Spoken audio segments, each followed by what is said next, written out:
Olá, sejam bem-vindos ao nosso Umbrella Cast. Hoje será o nosso primeiro episódio oficial em que vamos falar sobre o que é a adolescência. Teremos a participação da Luciana Rosa e da Denise Santos. Então, esse episódio, ele tá bem denso, né? E a gente já quer conversar com vocês. Então, deixem seus comentários, deixem suas dúvidas, porque isso vai ser material para que a gente continue entregando bastante conteúdo para vocês. Se inscrevam no canal, deixem o seu like e compartilhem com quem você acha que pode se beneficiar desse conteúdo que a gente está produzindo aqui. A ideia é justamente essa, que a gente consiga falar diretamente com vocês e para vocês, tá? Então, eu já vou começar polemizando, trazendo uma frase aqui, e aí a gente vai discutir. Vamos lá. Sobre a adolescência. Depois de ficar em uma posição subalterna e submissa aos pais durante toda a infância, o adolescente desafia os pais e a autoridade das figuras parentais. E aí? Joguei e saí correndo. Tchararã. Tchararam. Eu acho que é uma fala super pertinente pro período de vida, né? Que um adolescente passa buscando um lugar. E, na verdade, o que a gente vê muito, às vezes, é numa conversa, é assim, que lugar tem essa criança que não é mais criança, esse adulto que ainda não é adulto? Ele tem um lugar. Ela tem um lugar, que é a adolescência. Essa frase eu acho bem legal, bem impactante, porque provoca a gente para pensar, né? Que ele precisa se constituir. Ele se constitui através dos outros, né? Na própria família.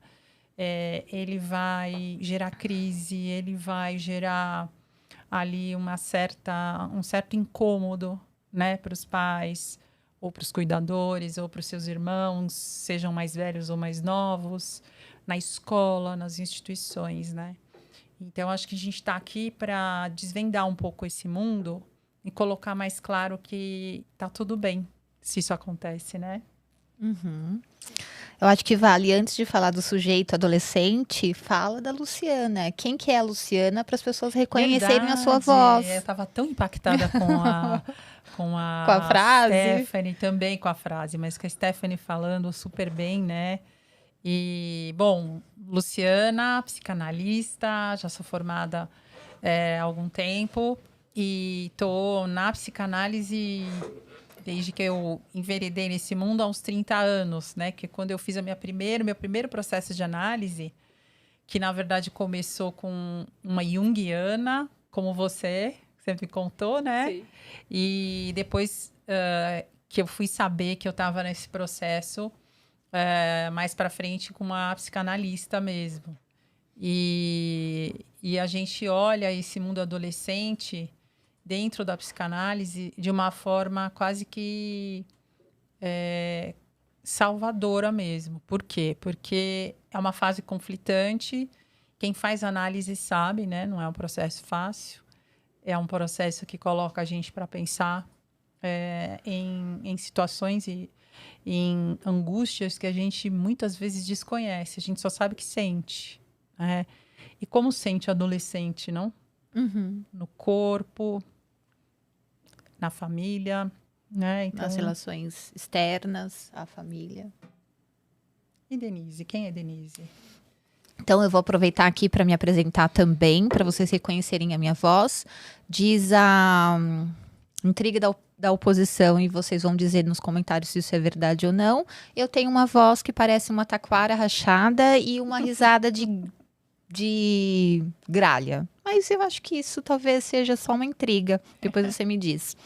Mas eu, tirando as brincadeiras, eu sou Denise, eu sou psicanalista clínica e através do Umbrella Cast, nós temos o intuito, então, de falar sobre adolescência, não só no contexto clínico, mas também sobre suas relações parentais e como esse adolescente interage com o mundo, o interno, de suas relações, do seu psiquismo, também com o mundo externo, das relações que atravessam, então, a escola, a ideação ao mercado de trabalho, as escolhas profissionais. Então, seja muito bem-vindo. Inauguramos esse espaço com esse episódio bombástico, que diz, então, sobre o que é o adolescente numa perspectiva biológica e orgânica. Então, para começo de conversa, é essa. O que é esse corpo em transformação, como nós falamos muito internamente, este corpo que é mutação, metamorfose, que num piscar de olhos é uma criança que dorme e num outro dia algo muda. Para a mulher, a menarca, mais conhecida como menstruação. Para os meninos, é a voz que muda, é o Crescimento do pênis. do papo de Não, como que é? Pomo de Adão. Pombo de Adão. Os pelos, né? Isso, O corpo a todo, voz que tamanho, muda. espichada que dão, né? Aquele espaço meio cabeça pequena e os braços compridos, a mão gigante, é um meio boneco de posto de gasolina. Né? Boneco de Olinda. Sim, então a gente vai falar nesse primeiro episódio desse corpo que muda e que está mudando e que muitas vezes esse corpo físico não é acompanhado de um psiquismo que não necessariamente está na mesma fase. E aí? Você falando agora, me veio à memória um filme que vai revelar a nossa idade, né? Que é aquele que o Tom Hanks, A sua. Fale por você, por favor. ele vai num parque de diversão e aí tem uma cabine que tem uma água ali e aí ele acaba, sei lá, crescendo e aí ele vai pro corpo de um adulto. Vocês lembram desse filme? Aham. E me lembrou isso, porque aí, então, de repente, ele se vê num corpo que não é aquele corpo que ele se reconhecia, né? Eu escuto muito relatos disso na clínica, né? Do tipo, eu fui comprar roupa com a minha mãe, porque minhas roupas pararam de me servir. Como se, assim, né? Eu cresci e não percebi, né? Exatamente. É uma percepção de que, de fato, dormiu de um jeito, acordou de outro. Como assim? E muitas vezes, aquela criança, adolescente, ainda não teve tempo para elaborar o luto por esse corpo infantil, né? Exatamente. Então, por essas roupas que deixam de servir, ou pelas brincadeiras que talvez não sejam mais tão adequadas pela visão do outro, né? Do tipo, nossa, mas você ainda brinca de boneca, por exemplo, né? Sim, uma crítica, talvez, em alguns casos, né? A menina que, sei lá, com 13, 14 anos, ainda quer prolongar esse brincar com bonecas e muitas vezes é questionada. Olha, eu passei por isso. Eu menstruei com 14 anos. Né? Imagina, eu tenho 1,80 m, já tinha essa altura com 14 anos. Uhum. Eu não tinha menstruado ainda. E não sabia o que era beijar, não sabia o que era sexo, vamos dizer assim, como hoje a gente, felizmente, já consegue ingressar numa conversa, já consegue entender um pouco mais, porque, bom, estou falando de muito tempo atrás, né? Então, vou fazer 53. Então, não era habitual a gente conversar sobre sexo, a gente saber do que se tratava, era bem fechado, né? Então, hoje a gente inaugura conversas familiares, né? E é isso que a gente está aqui também propondo, para facilitar esse encontro com o corpo, esse encontro com o psíquico, né? Que você falou. Eu me sentia bem distante, assim, porque tinham colegas minhas, amigas de escola, que já tinham menstruado desde os 11, desde os 10. E faz diferença, né? Não faz?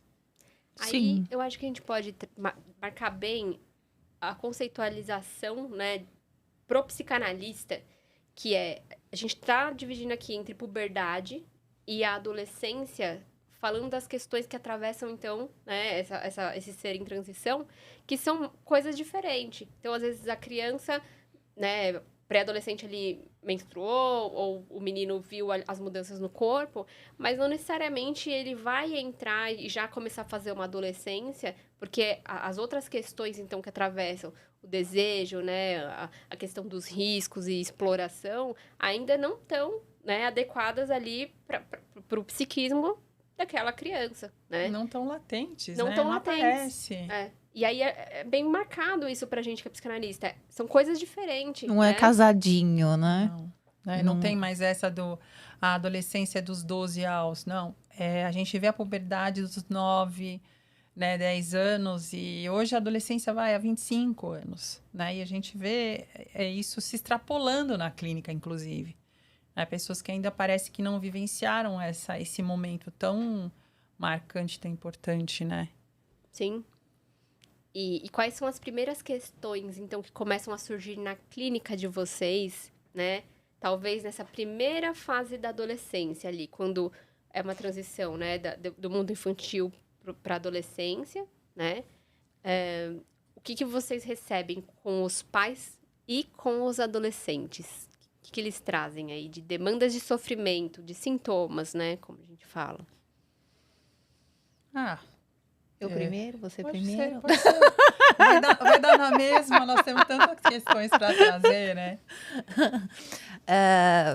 Eu estava ouvindo a Esté gravar um episódio anterior e ela falou uma frase de Lacan, acho que não dá para excluir nesse contexto, né? Então, deve se abster da psicanálise o analista que não conseguir abarcar a contemporaneidade de sua época. Então, a clínica do adolescente hoje traz também essas características muito pungentes de nossa época. Então, é uma sexualidade mais fluida, são questões de gênero, são talvez uma preocupação de se antever para as preocupações mesmo, né? De questões de sustentabilidade. Então, são outras lutas, são lutas maiores, inclusive, que eu vejo na clínica hoje. Então, é o sujeito adolescente que se preocupa muito com o mundo, muitas vezes para se anestesiar do eu. Então, vejo muito isso na clínica hoje. E vejo muito dos pais que têm filhos que nasceram depois do ano 2000, por exemplo, que para mim parece impensável, né? Alguém que nasceu depois dos anos 2000, mas assim, vamos comentar. E assim, a gente vai pensar nos anos 2000, já são 23 anos. E aí os pais falam assim, eu não sei o que eu faço, porque o mundo mudou em 20 anos. Muita coisa mudou. Então, realmente, o que distancia, então, esses pais que aparentemente 20 anos, em termos de tempo cronológico, não é nem tanto tempo assim.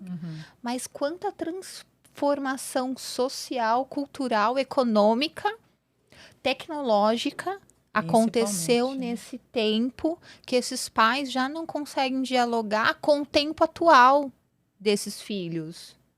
Então, assim, eu recebo demanda de pais que falam, eu não sei o que eu falo, não sei conversar. Por quê? Como que os adolescentes percebem esse não saber, né? Porque eles estão no não saber também, né? Então, eles não são nem crianças, nem adolescentes, nem adultos. Não, assim, são adultos, são adolescentes, né? Mas não estão nem lá, nem cá. Então, não tem uma autonomia, mas ao mesmo tempo também não precisa ficar pedindo autorização para tudo. E aí, no contato com os pais, eles percebem que os pais não sabem muito bem o que estão fazendo. Cai aquele lugar, né, de pedestal. Porque aí os adolescentes conseguem perceber que, meu pai não sabe tudo, minha mãe não sabe tudo. O que eu faço agora? Se quem eu esperava que soubesse, às vezes tão perdido quanto eu. Isso é angustiante, porque muitas vezes o adolescente, ele quer um não bem dado, sabe? Sim. Porque nessa coisa de testar limites, né? É perigoso para o adolescente, né? E os limites, a gente sabe que é aquilo que vai dando sustentação para o sujeito. Então, às vezes, quando os pais estão muito perdidos, né? Não sei se deixa, não sei se não deixa, não sei se vai ou se não. Às vezes, eles se tornam ambíguos. E aí, chega na clínica, Pô, meu pai falou semana passada que eu podia e essa semana ele já falou que eu não posso mais. Isso, eu escuto, né? Só queria que minha mãe bancasse o né? não. Sim. Só queria que minha mãe fosse consistente, que bancasse o não. Se ela falou que não, não deixa aí depois. Olha como é estranho, é Mas louco, né? eu acho que é um pouco tabu também, se a gente for pensar. Não se fala muito dessa questão do suposto saber, né? Que muitas vezes não se sabe mesmo, né? A gente na psicanálise fala de um sujeito e que cada caso é um caso, né? E cada família é uma família. Então, independente da constituição que ela seja, né? A gente, inclusive, eu tenho uma paciente que fala muito de um lugar do adotivo, né? Que é bem consistente essa escuta quando pertence, mas não pertence também, sabe? Bem na fase da adolescência. Aquelas famílias que você também percebe que tudo pode, né? E aí os filhos pedem limite. E aí quando eles pedem limite, você fala, bom, mas e se eu disser não, né? E muitas vezes o dizer não é um monstro para os pais, porque eles também não sabem até que ponto isso vai, né? Até que ponto você está entre a dependência e a autonomia, né? A dependência na infância e a autonomia na fase adulta. Existe um equilíbrio, né? E para você ter esse equilíbrio, você tem que se questionar. Porque todos fomos adolescentes. Parece fácil, né? A gente lembrar, mas é o que eu estou falando. A minha época já não é a mesma época de hoje, né? Então, na minha adolescência, era impensável uma garota de 14 anos não saber direito como é que era a menstruação. Hoje é impensável, né? Porque hoje se explica na escola, inclusive, né? E a gente tem que olhar para isso. Eu acho que a gente está aqui, inclusive, no Umbrella para ajudar esses pais e ajudar as instituições também, além do adolescente em si, a perceberem que está tudo bem ter limite, está tudo bem também dizer sim, né? Porque tem o risco, mas é um risco que pode ser um risco mensurado, se todos dialogarem. E estava lendo um livro que é Adolescência Normal. Pensa que lá já... Eu estou falando de um livro de uma década antes dos anos 2000, né? A segunda edição dele. E ali diz sobre um adolescente que... Me perdi. Um adolescente que, se não tiver sendo escutado desde a infância, se o diálogo não acontecer desde a infância, tanto faz ter diálogo depois. Por quê? Porque parece que isso vem muito artificialmente no núcleo. Então, desde bebê, desde criança, o escutar o bebê, o falar com o bebê, o investir na criança, né? Estou falando de libido, estou falando de afeto, né? Que é não só dar o leite, não só dar o necessário, faz toda a diferença durante esse caminhar. Porque aí, quando você chega nessa fase, o adolescente vai olhar, né, e fala assim, estou estranhando meu pai e minha mãe. Como assim eles estão querendo conversar sobre tudo? Né? Então, acho que eles se perdem muito. Nós, né, nos perdemos muito quando a gente olha para a adolescência como uma fase, eu tenho que fazer dessa forma, né? Acho que aqui a gente está para dizer que as formas são subjetivas, né? E que a gente pode olhar cada família como uma centelha, né? Você vai alimentando aquilo e aquilo vai crescendo da forma mais natural possível. E assim deveria ser, né? E que é esperado, aquela frase que eu trouxe no começo, né? Esse desafio às autoridades, né? Se enquanto criança, esse ser em desenvolvimento ficava numa posição mais submissa, né? Esperando o comando, tendo esses pais bem idealizados, quando se torna, então, essa fase da adolescência, tem essa quebra, né? E justamente os pais passam a ser questionados, né? E nem sempre estão errados, né? Muitas vezes é o contrário, só pelo contrário mesmo, né? Exato. E que é esperado, né? Assim, por mais que você acolha, por mais que você escute, por mais que você crie, dentro de casa, um ambiente em que esse adolescente vai poder trazer essas questões do mundo que vão estar ali para ele, né? Porque os colegas vão conversar, o jornal vai trazer, e a gente tem adolescentes cada vez mais, né, ativos politicamente. Como que isso vai atravessar, então, a relação com os pais? E como que os pais podem perceber isso? Né? Porque, às vezes, dá essa sensação de que tem um ataque o tempo todo, Sim. né? A essa autoridade. Uhum. Eu lembro recentemente, eu tenho sobrinhos de 16 e 10 anos. E aí, numa situação corriqueira de dia a dia, eles estavam na cozinha e o mais novo deu uma resposta meio atravessada pro pai. E o pai falou assim: "Que isso? Um frango achando que é galo?" E aí eu brincando e lembrando de você falando agora, o quanto é importante, e pegando aqui o pensamento da Lu, o quanto é importante mostrar para essa criança esse narcisismo emprestado. Então, o limite não é inaugurado na adolescência, o limite já é mostrado na infância. Se este limite, este contorno é inaugural quando o sujeito, quando o cidadão tiver 14 anos, vai dar pau. Ah, sem dúvida. Né? Vai dar pau. Então, o meu sobrinho pequeno, quando ouviu aquela frase, pô, não é meu lugar aqui ainda, né? De fato, eu não sou galo, sou bem franguinho ainda. E deixa eu me colocar nesse lugar, porque os limites estavam muito demarcados. Então, a importância, então, desse narcisismo que é emprestado dessas figuras parentais aparecerem não num período inaugural na adolescência, mas já demonstrado nessa infância em pleno desenvolvimento infantil. Você me fez lembrar do Gustavo, que é o meu sobrinho, que inclusive fez um dos episódios, né? A gente fez a entrevista juntos. Eu tenho 4 sobrinhos, né? E ele é o segundo, do mais velho para o mais novo. E ele conta, né, que como assim eu tenho que ser um filho perfeito. Né? Aquele narcisismo dos pais, inclusive, de pensar, esse sim, é o meu filho, é um pedaço de mim, né? É perfeito. Não é perfeito. A criança não é perfeita, o adolescente não é perfeito, o adulto também não. Né? E aí ele diz, eu tinha que bancar uma pseudo-perfeição que meus pais colocavam em mim. Bom, você não pode errar. Né? Você fazia lição, como agora você não está fazendo mais? Como assim você tirou, sei lá, B na prova, se você tirava A?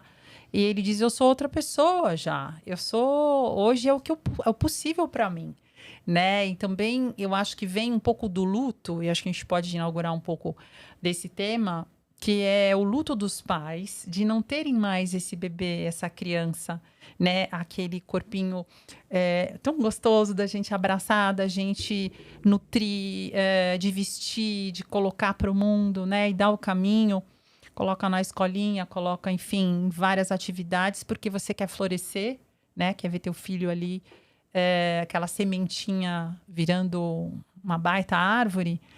E aí você vai, aos poucos, percebendo que essa pessoa, né, que ali está, já é passível de andar sozinha, obviamente, com os cuidados, obviamente, Com sendo direcionado, e que você não quer largar, né? Então, aquele medo de deixar, mas como assim? Se eu deixar, não volta mais.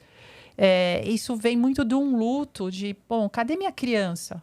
A criança que eu idealizei até agora e que eu idealizei, boa, Adê, né? Então, aí ele respondendo para mim, mas eu já queria fazer as minhas coisas sem desrespeitar meus pais, né?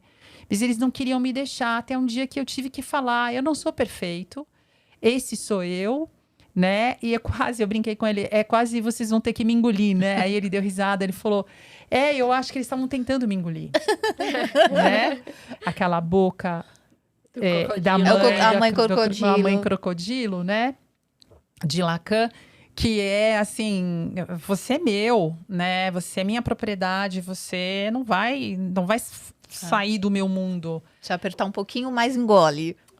Né? E aí, como que isso chega pra gente na clínica, né?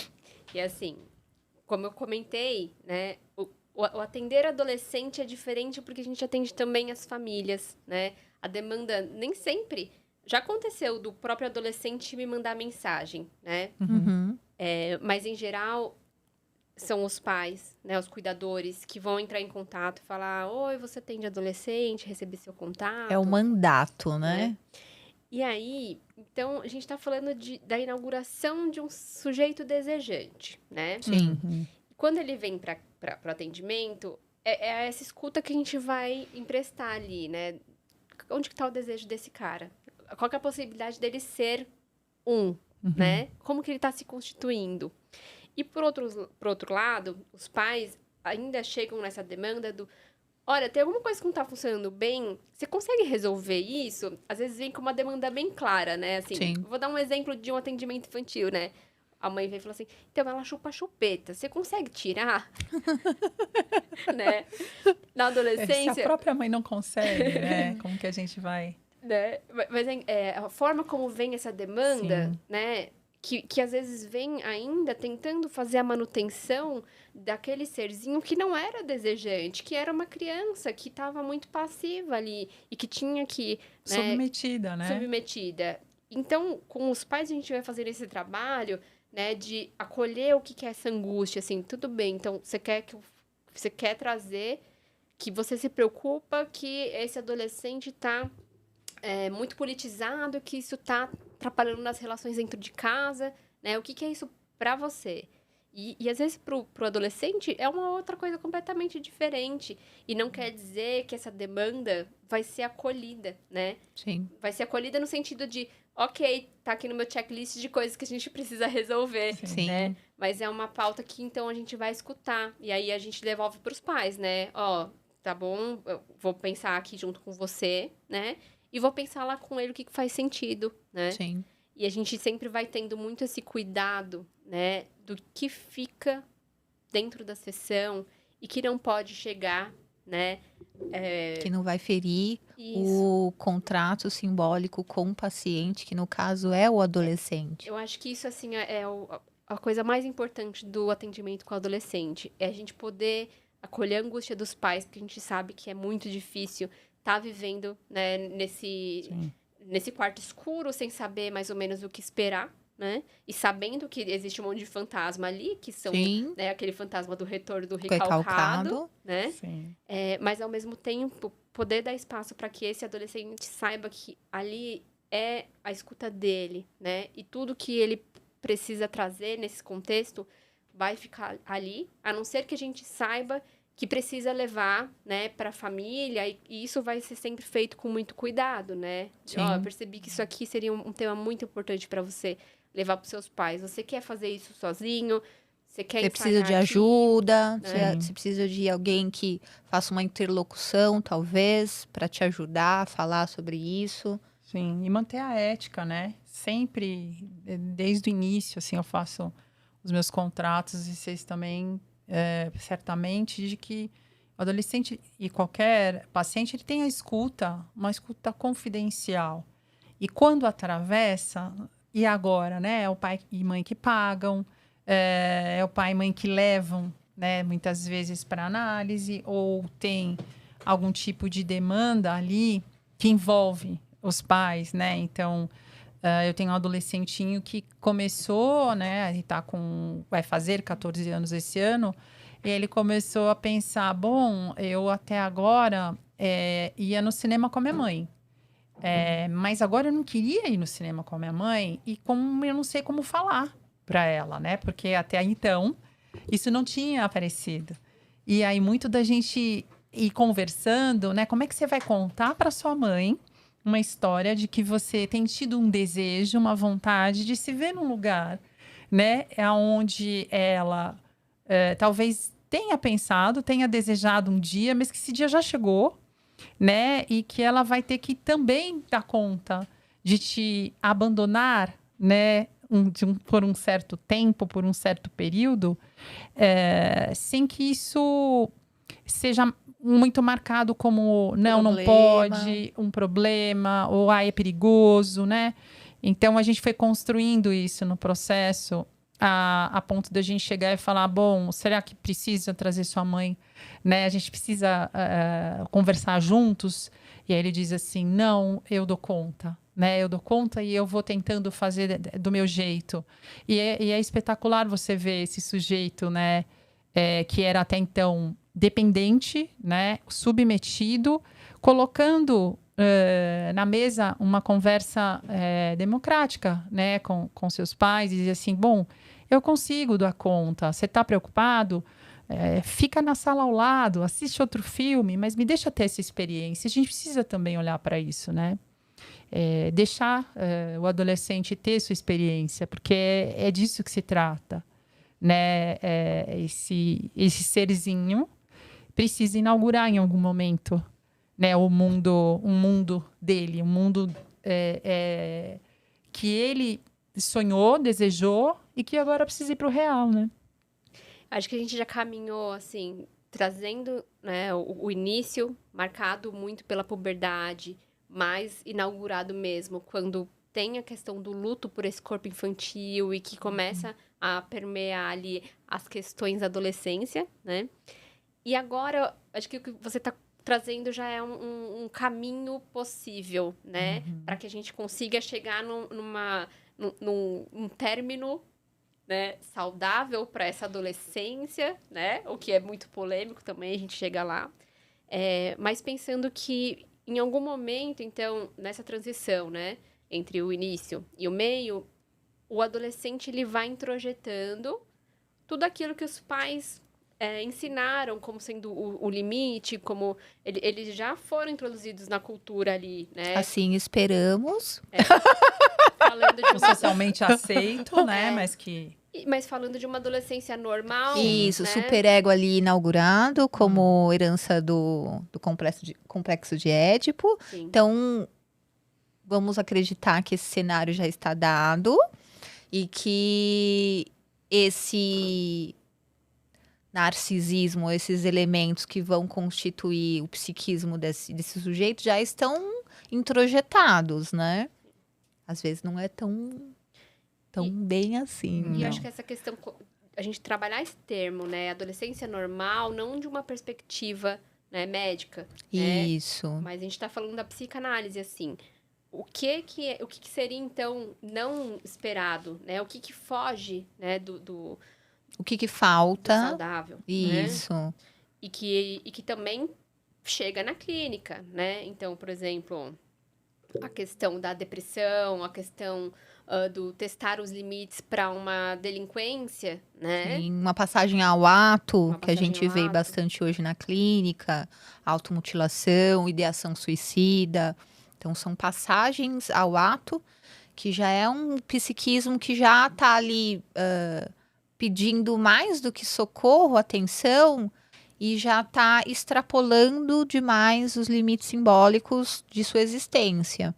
Então... E aí a gente entra na identificação, né? Porque esses testes são por identificação. A gente vai se identificando com um outro. E quando a gente não encontra esse outro para se identificar, né? Quem vai me dar uma receita, que na verdade não existe, mas que eu observo esse outro e falo, é isso, quero, né? Quero para mim. Né? Isso me representa, né? A gente ouve muito isso no discurso político, e eu não estou falando de política, né, partidária, mas o ato político é exatamente o ponto onde, bom, isso faz sentido para mim. Então, eu tenho uma ideologia, né? Essa pessoa representa essa ideologia, ou essa pessoa mostrou para mim algo que faz sentido pelo que eu quero lutar. Né? A adolescência, ela ingressa muito nisso, né? Eu quero ter voz. Então, se essa voz existe e eu compro essa voz, eu vou repeti-la, né? Eu vou tentar fazer parte, né, desse movimento. E aí começa o mundo das identificações, o mundo da ideação, como você comentou, suicida, ou o mundo das drogas, né, das adições, a questão do corpo, né? Quando a gente percebe que há uma condição estética aonde ou para o mais magro ou para o mais gordo, esse corpo elástico, né? Que na verdade é um psiquismo elástico que está tentando experimentar, Se né? encontrar também. Se encontrar, se aceitar, né? Como é que você vai aceitar um corpo que você não sabe ainda que é seu, né? Você se apropriar desse corpo, né? Então, quando, né, uma adolescente tem cólica, né? E alguém vira e fala assim, eu imagino que esteja doendo muito, né? É meio de falar da sua própria dor. É a mesma coisa a dor psíquica, né? A gente achar que a gente está olhando... É uma posição que a gente imagina que esteja próximo, né, do que a gente fantasia. A gente nunca sabe a dor do outro, né? E na adolescência vão aparecendo essas dores. Então, a automutilação é uma possibilidade também que assusta muito, né, a todos nós.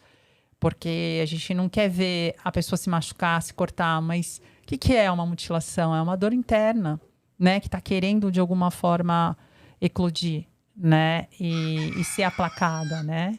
Opa, temos um galo aqui. Acho que é para avisar a gente que, né, tá dando hora de acordar, é isso? Perfeito, foi ótimo. Não, foi num momento bom, né? O galo cantou, então... Você foi falando, Lu, e acho que essa questão das identificações e dos grupos, elas são tão marcadas, né, nessa fase. Você falou da cólica, eu me lembrei que na escola tinha muito isso, né? Ai, fulaninha não vai fazer educação física porque tá com cólica. Ai, sou eu! Preguiçosa, né? Não é verdade que você tá com dor. E que os grupos, eles são esse lugar em que o adolescente consegue sustentar, né? E que busca, com todas as garras, ancorar um pouquinho de si, né? E aí você vê... Antes a gente via muito mais marcado, né? Os emos, os que gostam de rock. Na época tinha os clubbers, né? Mas é isso, assim. O adolescente, ele vai olhando para os lados e... Bom, E buscando alguma coisa. Um grupo, Sim. né? Porque na infância, a identificação é com os pais. Diretamente. Sim. E E é olhando pra cima, Sim. Sim. né? E os grupos parece que é olhando pros lados. Isso é inaugural, né? É. Pela primeira vez eu tenho como olhar para o lado e falar, eu quero parecer com essa pessoa, eu quero me vestir como ela, né? Eu quero me tatuar, né? É muito legal essa fase da identificação, né? Que muitas vezes não é muito entendida também, né? Você só vai tatuar quando você tiver salário, né? E assim, puxa, como é que a gente enxerga essa autoridade, essa figura de autoridade que muitas vezes não está errada, tá certa, porque fala, bom, isso aí pode se eternizar, se bem que hoje a gente tira a tatuagem com laser, né? Mas a gente marca aí com essa fala, né? Você só vai tatuar quando você tiver dinheiro, né? Já caminhando para a questão do término, né? Do final da adolescência e início da vida adulta, que é... Tipo, fudeu, né? Quando que eu vou ter dinheiro, gente? Daqui 10 anos. E o durante, né? Como é que eu vou caminhando para chegar nesse momento tão esperado, né? Como se fosse um marco, assim, né? Bom, Isso. agora eu sou adulto, porque eu consigo pagar as minhas contas, né? E tem esse conceito de que para você se tornar, então, um adulto, você tem que ter autonomia financeira, autonomia emocional, né? Só que a gente sabe que na sociedade que a gente está hoje, isso está cada vez mais tardio. Isso. E parece que a felicidade só está ali. Sim. Daqui a X tempo. E como marca a busca pelo pote no final do arco-íris. Putz, você falou uma coisa importante, né? Será que a adolescência e esse convívio, essas novidades, não poderiam ser momentos de felicidade, né? Porque deve ser um saco, né? Que você fala assim, você só pode fazer as coisas quando você trabalhar. Exato. Aí o sujeito tá ali, tá com 16 anos, aí ele fala assim, não vou poder trabalhar porque os meus pais não querem que eu trabalhe durante a faculdade, então eu vou ter um curso de 4 anos, eu vou ter esse dinheiro a partir dos 24, só que eu tenho 16. O que eu vou fazer nesse tempo? Ou que você tem que trabalhar para sustentar os seus investimentos, gastos, né? Desde cedo. Sim. Né? Quando a gente já sabe que nós estamos num país de diferenças de classe muito díspares, né? E aonde a gente vê muita gente na infância já trabalhando, né? E na puberdade, você nem tem pelo ainda, barba na cara, mas você tá lá, você tá tendo que cumprir um horário, né? Não tem nem legislação. A gente sabe que é proibido, mas e aí? É real isso? Não, né? Tem que sustentar. Então, quando você vê que esses momentos vão chegando, como é que a gente faz para costurar isso? Fazer com que essa colcha de retalhos, né, das diferenças, possam virar um conjunto que aquece, né? Algo que a gente pode acolher. Que possibilite alternativas de existência, Sim. diferente daquelas que aparentemente são dadas. Então, para mim, quando eu escuto os pais falando sobre esse adolescente, para mim é escutar o meme da expectativa versus realidade. Então, é a ideação que aqueles pais têm diante daquele adolescente, diante daquele bebê que eles nutriram por um tempo, e uma realidade que se apresenta que possivelmente é totalmente contrária com a idealização que eles fizeram. Sim. Por outro lado, escutando esse adolescente, é um outro meme que é expectativa versus possibilidade. Então, é a expectativa que ele ainda recebe dos pais e um caminho de possibilidade que ele vai se fazer construir. Sim. Que muitas vezes é o da não perfeição, mas o da possibilidade, que faz parte, às vezes, tentativa e erro, início e recomeço, e um ir e vir. Sim. Que a profissão, né, seja ela qual for, ajuda a dar contorno, né? Também, se a gente for pensar na questão da carreira, e aí talvez indo um pouquinho para esse campo, né?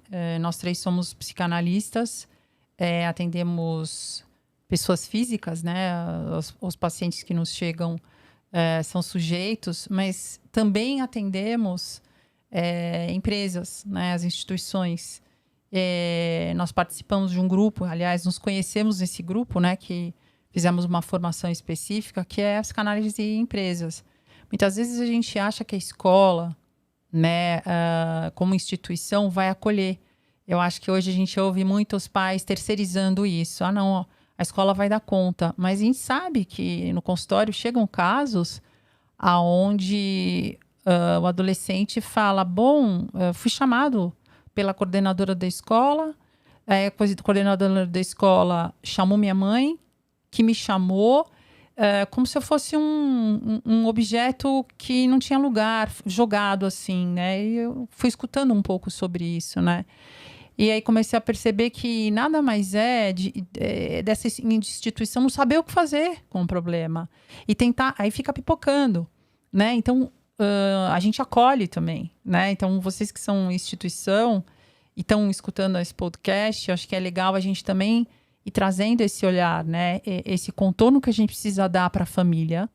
É difícil, é um papel difícil das escolas, mas é um papel necessário, aonde a gente pode escutar, acima de tudo, escutar esse adolescente, essa família, e quando não sabe, procurar profissionais como nós, que a gente vai escutando já desde sempre, de um lugar onde a gente não julga, né? A gente não tá ali para enquadrar, colocar em um padrão, mas fazer surgir esse sujeito família, esse sujeito indivíduo, né? E também esse sujeito instituição, que sofre igual, né? Então, quando a gente fala de carreira, eu fui para um lado, né? Mas eu vou voltar um pouquinho sobre essa fase, o que eu vou fazer quando eu crescer, né? Eu quero ser jornalista, eu quero representar o meu país fora do Brasil, e para isso eu preciso falar idiomas, para isso eu preciso ter uma certa autonomia, né? Será que eu sou seguro bastante para assumir um cargo de CEO ou um cargo de diretoria numa empresa, ou ser um psicanalista? Enfim, vão surgindo questões tão subjetivas, né, nessa fase, que vão delimitar a possibilidade desse crescimento. De pensar, bom, eu vou poder fazer minha tatuagem quando, né? Aqui, brincando um pouco com o tema, assim, quando eu vou ter dinheiro para me bancar? Né? E me bancar é o quê? Eu tenho que ter uma profissão, eu tenho que ter uma faculdade, né? A gente está falando aí de classe média alta, eu tenho uma faculdade, eu tenho que ter pós-graduação, né? Cursos de especialização e mais um idioma, né? E aí eu tenho o processo seletivo das empresas, não bastou o do vestibular, né? E aí a gente vai vendo que já está inaugurando a fase adulta antes mesmo de chegar, né?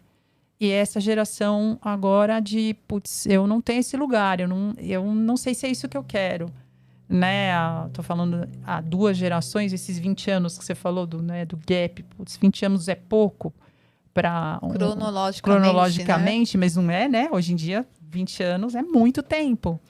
E aí a gente olha e fala, bom, o que a gente sabia fazer, que era meio padrãozinho, ó, beleza, eu estudo, faço faculdade ou curso técnico, tenho inglês, pelo menos, e aí eu vou fazer estágio. Hoje já não se delimita dessa forma esse crescimento. Perdão, não é tão linear. Não se desenha dessa forma, não é linear assim. Mas também tem essa expectativa de que existe um padrão a ser cumprido e um checklist, né, de coisas que precisam ser vividas, vivenciadas. E se foge disso, isso também se torna a fonte de angústia, né? Sim. Então, mas eu não tenho aquilo, mas eu não estudei ali, mas eu não sei falar inglês, mas, né?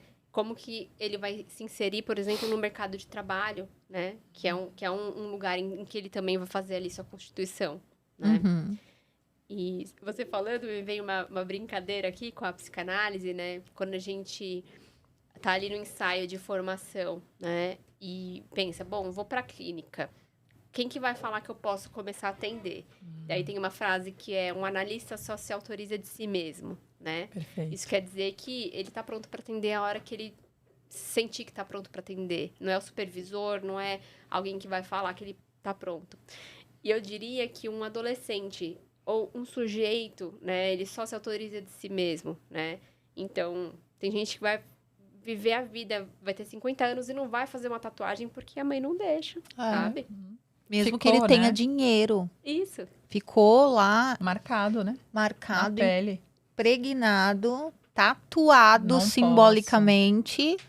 Não posso. Até que... Vou me arrepender. Até que essa mãe falte ou... Essa mãe simbólica, né? Vamos pensar.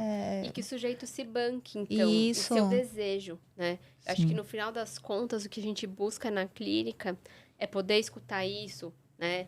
E não que precisa fazer a tatuagem para então falar que você bancou o seu desejo. Mas não. precisa se implicar. Precisa eu se implicar. Eu acho que as pessoas, né, quando vão para uma análise, esse é um grande ponto de interrogação. O que eu faço numa análise? Basicamente é se implicar. Né? Você vai atrás do seu desejo, você escuta a sua voz, as suas questões, e aí o que eu faço com elas? Sim.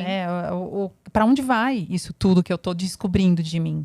Né? E aí não é mais a voz da mãe só, a minha voz. Né? Eu tô aqui trazendo um conteúdo que é um conteúdo manifesto que vem e que me obriga a fazer algo com aquilo, né? E eu preciso dar conta. Né? Então, independente se vai fazer ou não a tal da tatuagem, assim, a voz é minha voz, né? E aí eu vou dar sentido para isso. E talvez aí a gente vá pensando um pouco em como aplacar, né, a angústia. É exatamente você estar nesse lugar que você nunca teve coragem, coragem é muito forte, mas nunca se implicou em estar, né? Antes era minha mãe que dava conta disso, agora sou eu que dou. Né? Ela estando viva ou não, né? Que a gente fala da posição simbólica, né? Essa mãe está introjetada, né? E a gente tem que desbancar essa mãe introjetada e se colocar ali.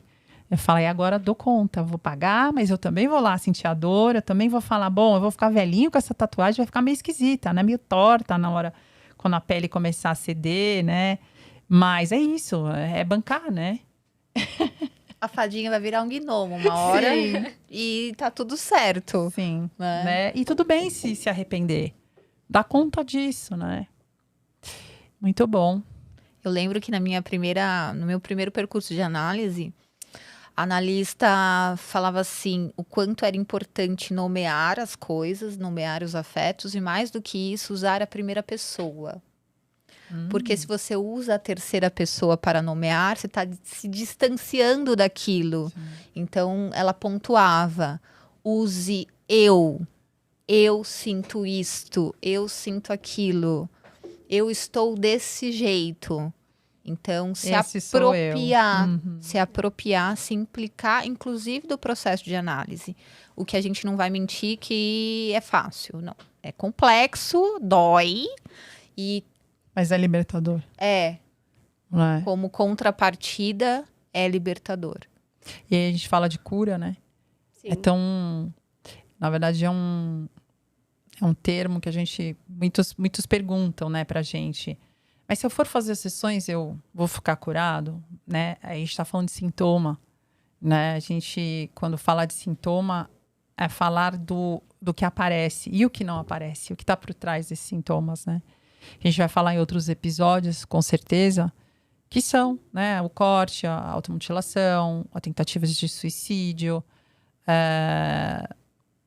o corpo, né? Que vai, que vem. Muitas vezes, só de você começar a contar e se contar e nomear, como a Denise falou, né? O que é aquela angústia, você começa a associar aquilo com um mal-estar que surgiu depois de uma conversa, né? Você começa a fazer o caminho, né? Contrário no O labirinto ali. bordado, Às vezes isso já vai aplacando, isso. né? Sim. E já vai transbordando menos, né? Porque a gente entende esses cortes como algo que tá transbordando, Sim. que tá Extravasando. precisando, né?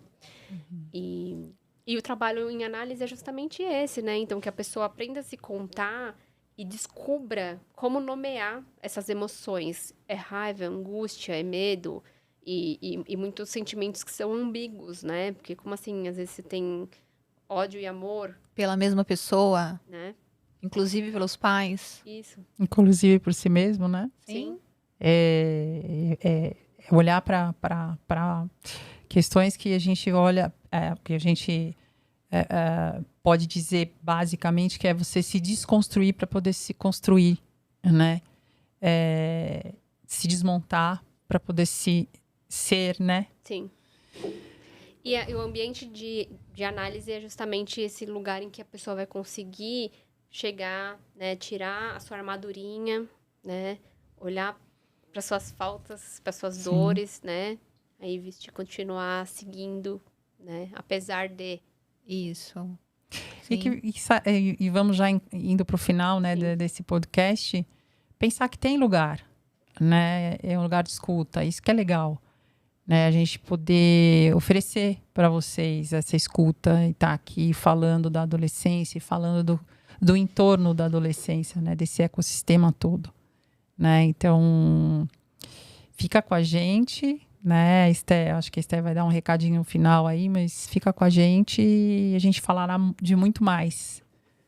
Eu queria que você falasse, Esté, sobre por que Umbrella. Eu acho que eu vou pedir pra Lu contar, porque foi ela que deu o nome, né? Mas foi a Brenda que desenhou, né? A Brenda é uma jovem adulta, né? E a Brenda faz parte do nosso corpo, né? Que produz também, né? Nós temos algumas pessoas que nos ajudam muito, que fazem parte, né? Do Umbrella. E assim, bom, eu acho que Umbrella surgiu porque eu tenho um percurso corporativo de muitos anos, 30 anos aí de mercado corporativo, trabalhando em empresas, né? Como executiva de vendas, né? Olha como esse mundo gira, né? E a gente usa no mercado corporativo o umbrella, né? Digamos assim, o guarda-chuva para várias situações. Então, quando a gente quer dizer sobre um contrato de contrato de serviço, prestação de serviço, a gente fala, bom, vamos fazer um contrato guarda-chuva, porque embaixo desse guarda-chuva vai ter vários outros serviços que eu vou prestar. Então, faz um contrato só e a gente vai fazendo adendos. E aí, conforme a gente estava pensando juntas, né? Como que nós vamos fazer com tantas ideias parecidas, né? E ao mesmo tempo diferentes, distintas. Porque acho que a gente vai se completando, né? A gente vai se... uma puxando a outra. Aí a gente começou a pensar, bom, mas vai ter tanta coisa para trazer e para acolher. E aí eu pensei, pô, se vai acolher é um guarda-chuva, né? Vamos falar inicialmente de projeto Umbrella, e aí ficou o guarda-chuva. Aí a gente queria, né, iniciar com um logo, tudo é visual, né, também. Aí a gente pensou no logo e aí a gente meio que, bom, quem vai desenhar, né, esse guarda-chuva? Ah, mas precisa desenhar, né? A D começou, bom, mas precisa, vamos por enquanto deixando esse guarda-chuva aqui. E aí foi surgindo tanta coisa para a gente falar que a gente começou a pensar, bom, esse guarda-chuva, ele é para acolher, né? Acolher o adolescente, os pais, as instituições que estão em volta dele. Bom, mas ele também é fechado, ele serve como apoio, né? Então, na hora que a gente está caminhando, tentando caminhar, a gente muitas das vezes precisa... De um suporte. Exato, um suporte, um apoio, enfim. E aí, quando a gente abre esse guarda-chuva para um calor, um sol, né? Quando as questões inauguram para a gente precisa inicialmente se proteger, a gente pode abrir e fechar, né?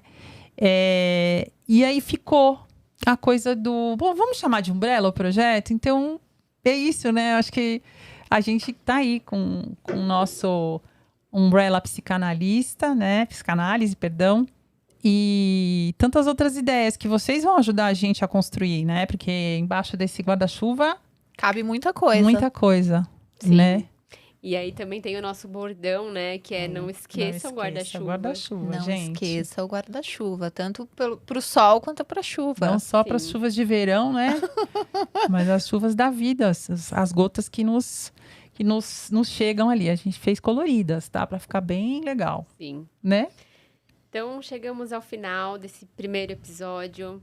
Tem muita coisa ainda. Ai, já acabou, né? Já, passa muito tão rápido bom. e claro que só foi uma pincelada, foram alguns recortes. A gente não daria conta de falar tudo que a gente quer falar em Nossa. 50 minutos. Então, acompanhe os próximos. Fica aqui o convite para deixar os seus comentários, o que vocês querem ver, o que é importante ver por aqui. Tem caixinha de pergunta no Instagram, tem um monte de coisa acontecendo. Segue a gente lá também, Umbrella _PC. Sim. Então, segue lá. A gente Curte vai aqui. deixar os contatos, né? E isso na descrição desse vídeo. Que mais? Compartilha, né? Se você escutou de um lugar onde você fala, puxa, eu entendi Faz sentido. que faz sentido e eu posso ajudar alguém, né? Compartilha, passa para frente, né? Vai ajudar a gente muito nessa divulgação e vai ajudar essa pessoa que tá ali precisando, né? Sim. Sim. O que mais? Acho que é isso. É isso. É isso? A gente Prazer quer- estar aqui com todos vocês. A gente quer que essa audiência cresça muito, né? Sim. E vai depender de você. E que seja construído em conjunto, né?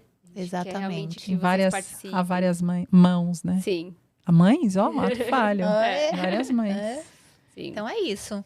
Muito bem-vindos e obrigada por ficar até o final. Nos vemos, então, pelas nossas redes. Segue a gente no Instagram, se inscreve aqui no nosso canal. Até a próxima. Até. Beijão. Beijo. Beijo. Não esquece guarda-chuva. Tchau. Tchau. Tchau.